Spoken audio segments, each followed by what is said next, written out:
Ladies, can I take you to the video of epic proportions? No, but COD Gameplay can, and he will.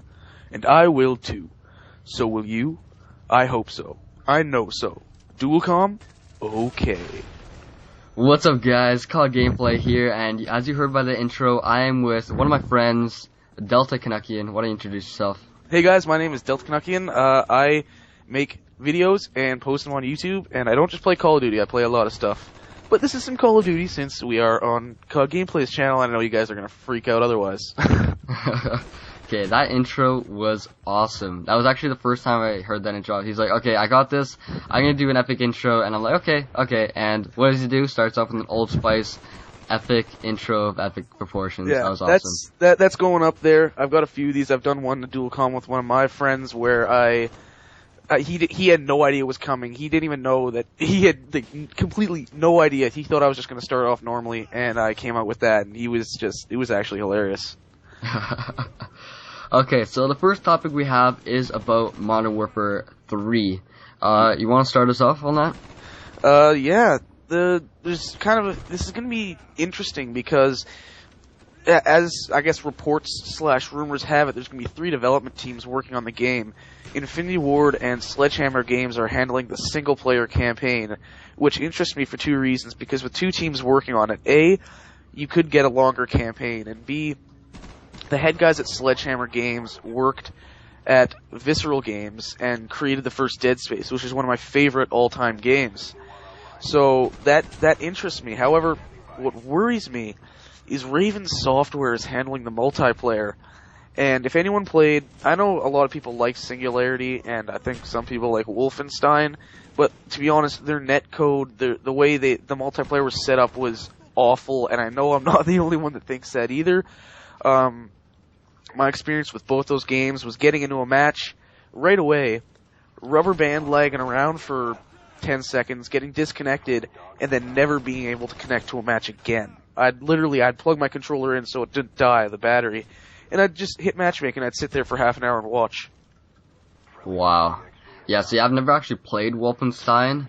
I'm just more of a Call of Duty player. I play some other games, but Call of Duty servers are actually pretty good. Starting out, usually on Black Ops, it was pretty bad, like the first maybe 2 weeks, but it got better, and I would hate it to see it being like the first 2 weeks of Black Ops for like the whole time. No, dude. If you thought the first 2 weeks of Black Ops were bad, you're going to be praying for that. Oh, jeez. With Raven. Unless they somehow step up their game after a year and blow my frickin' mind, it's just going to be a mess. It's going to be a failure. Yeah. We're going to have to hope that they actually have the smarts to put in okay servers that will hold it. And also, they're not just doing the servers, they're doing everything. Yeah, all the multiplayer, right? Although they do have the engine. They do have the Call of Duty engine, which is given to them by Activision. They have the engine instead of running on Unreal. And don't get me wrong, Unreal Engine 3 is a really good engine, but the thing is, you see a lot of the first-person shooters that come out using that engine, and unless they're actually being done by Epic Games themselves, they're just a lower tier, a lower quality in graphics, gameplay, etc. It's just all the same. Whereas Epic Games, they're the only ones that can really utilize it to its fullest extent. Yeah. So, do you have any other things you want to talk about on multiplayer? Yeah, I guess. I just hope, if this rumor is in fact true, and it's been around for a while that the ACR is going to be back, just make it like the ACR on Homefront. It's got fairly high damage compared to some of the other assault rifles, like it's the more higher powered, but it less accurate, good amount of recoil, and it's just a balanced gun. And that's for the first week after I had Homefront, I'd be going around just kind of joking about that, saying, "Oh my God, the ACR has recoil! Oh my God!" And it was funny, obviously, but seriously, it has recoil. So that's one thing. They're going to have to make it balance between guns. But then again, balance between guns does not make a perfect, amazing game because of Black Ops is a perfect example of that. Yeah. But I think it's a damn near perfectly balanced game. And yeah, Ghost is a little iffy, but think about this Go play. Hell, I might even say the cloak, the Marksman's Cloak in Killzone is worse. And God, the cloak in Crisis is, don't even get me started on that. Please don't.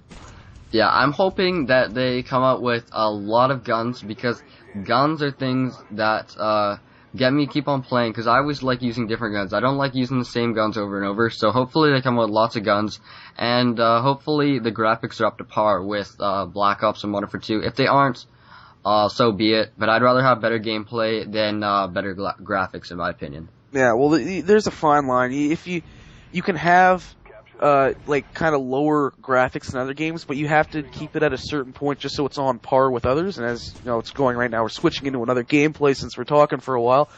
You know, it's just a thing where you have to have that balance. And like you were saying with Black Ops, we got, you know, it's almost a perfectly balanced game, and I'm repeating myself, but you have to have some of that fun factor. Like, I rag on Modern Warfare 2 all the time, but I go back in, and I've been playing it just in full parties in Search and Destroy, and you have so much fun just screwing around, right? And I think the big thing they have to do is go back to how statistics were taken in COD 4 and World at War. You could only see people's statistics if A, they were on your friends list, and B, they were online, at least on the PS3. And what that happens is you don't have people thinking, oh, everyone can see my kill-death ratio, everyone can see my win-loss. Well, win-loss, nothing wrong with that. But my kill-death ratio, I have to sit and kill whore so it looks awesome. So when people look at me, like in the lobby, they'll be scared of me because I'm so good, right? Yeah, when I started out on Black Ops, I'm like, okay, I gotta get my KD up to like 2. I want to be awesome KD. I want to just like destroy. And now, honestly, I could give 2 shits about my KD. It was at 2.25 for some time, and then I just tried sniping, going like insane 360 no scopes, and now I think it's at like 2 exactly. I don't even care. Like, if your KD is 1, cool. If your KD is 4, good for you. But like, it's about having fun in the game, really. Yeah, that's the thing. It's got people caring way too much, and they rage because of that. And I know I rage because of that, because I don't rage on the old Call of Duties anymore. Because in Call of Duty, World at War, and COD 4, I never gave a shit about my stats in the first place. I'm rocking the .89 kill death on COD 4. But you just have so much fun, because that's not a worry. You're not thinking, oh shit, I need gameplay, I need to get this amazing kill, whatever. It's just like, go in, have fun. Like, if you guys go and check out my channel, you'll see coming up soon, I'm going to be posting Modern Warfare 2 videos, like 5 or 6 of them, live comm, open mic on Modern Warfare 2 Search and Destroy, where we're all running around with frickin' riot shields. Yeah, riot shields are absolutely amazing, but I think we've talked probably enough about multiplayer. What do you? Yeah. You're like the single player master. You're like the developer know-how. You know everything. So what about the single player? I haven't heard a ton about it, but you know a bit. The only thing I've really heard so far is that Modern Warfare 3 is actually going to be a prequel, and it's going to be following Ghost's storyline, which is kind of a positive and a negative. It's a positive because Ghost is a fan favorite. Everyone wants to see what's up with him. But it's kind of a negative because that cliffhanger ending at the end of Modern Warfare 2 and now not getting it, it's just kind of a big, like, fuck you, right? Yeah, I really never played the campaign of Modern Warfare 2 or Black Ops because I'm just like a multiplayer person, but I'm thinking maybe to go back to it just to see how it is, and then if Modern Warfare 3 is a good campaign as well, it'll kind of give me a know-how of what it's looking coming into the actual scene of Modern Warfare 3, instead of going into the campaign of Modern Warfare 3 and not knowing anything about it, you know what I mean? Yeah, well, if it is indeed a prequel starring Ghost, you just kind of need to know Ghost. Ghost doesn't even have much of a backstory, you just know he's kind of a badass. So, I don't know how much they'll tie the Modern Warfare 2 story into it and the COD 4 story into it, but what I'm hoping for right now is that with 2 teams working on it, you'll get, like a longer story, something up to like 10 hours, and I know they say it's going to be 8 to 10 hours, but that's bullshit. You can blow through it in 4 hours. And then better pacing overall. That's the big thing for me. With Black Ops Modern Warfare 2, you were just kind of like, it's all action all the time, and by the time you get to the end of it, you're just exhausted. You're like, oh, thank God, it's over, right? Yeah. With other games that have really good pacing and slow things down and let you kind of look at the environment and, like, fill yourself in on the story, you get to the end of it and you're wanting more. Yeah, that's the way how campaigns should be. They should be wanting more after the end. You should be wanting to have the next game just to finish that campaign if there is like a cliffhanger like Modern Warfare 2. And yeah, what do you think is the best campaign for Call of Duty that you played? Black Ops. Oh, I haven't played anything pre-COD 3, right? That was my first Call of Duty, so I don't know how the original COD. Well, I played like a couple levels of the original COD. Never played COD 2, but Black Ops simply because all of them, you know, not particularly well paced. It's more the fast paced. COD 4 was probably the close to getting it right of all the ones I played. Black Ops was that non-stop pace, but the thing is, its story was probably the strongest of all the Call of Duty games, and it was one that I finished, and I wasn't so much looking forward to getting into playing more as I was figuring out more of the story. What is going on here, right? Yeah, okay. Well, I think we're actually probably coming up to time. Yeah, we're over our time limit, I think. Yeah, we are. So we're going to the second game, and we've already passed the second game. Yeah, we've passed the second. Okay. We're looking at like a picture of a cat right now or something. I don't know. I'll get something good. Okay, well, that is the end of it, guys. Hopefully you guys enjoyed it, and if you did, go check out his channel. It doesn't hurt. Go check it out, and if you like it, subscribe. Any last words?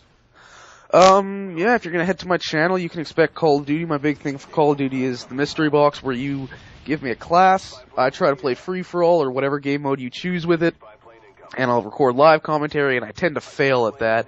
So that's usually a lot of fun, unless I'm really raging. Sometimes that happens. But other than that, I'll be posting, I don't know, Killzone, Homefront, really whatever I'm feeling like playing, right? Yeah. Whatever's entertaining. If you're looking for a variety of games, a variety of gameplay, and a variety of commentary, go check out his channel. So, yep.